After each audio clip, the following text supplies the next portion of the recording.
বলছে দে পুকুরে ফেললে আটা মাথা সব ফেললে, অর্ধেক খাওয়া যায় অর্ধেক খাওয়া যায়নি। তাহলে উৎপাদন না করে এইভাবে দান ধ্যান করে একটা সরকার টিকতে পারে না, একটা দেশ উন্নত হতে কখনোই পারে না।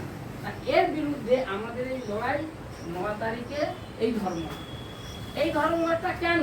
তোমরা তো গাড়ি চালাওনি, বাস চালাওনি, টোটো চালাওনি, দোকানদার যারা আছো, তাহলে এই কথাগুলো মানুষকে কিন্তু বলতে হবে।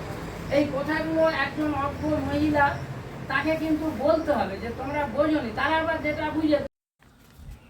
শ্রম কোড বাতিল সহ একাধিক দাবিতে কেন্দ্রের বিজেপি সরকারের শ্রমিক বিরোধী নীতির প্রতিবাদে 9ই জুলাই সারা ভারত বন্ধের ডাক দিয়েছে সমস্ত বামপন্থী শ্রমিক সংগঠনগুলি। বামেদের অন্যতম শ্রমিক সংগঠন টিইউসিসি এই ধর্মঘটকে সর্বাত্মক সফল করার আহ্বান জানিয়ে হাওড়া জেলা শ্যামপুরে বুদ্ধদেব মাইতি ভবনে এক কনভেনশনের আয়োজন করে এবং কনভেনশন শেষে শ্যামপুর বাজারে বন্ধের সমর্থনে মিছিল করে।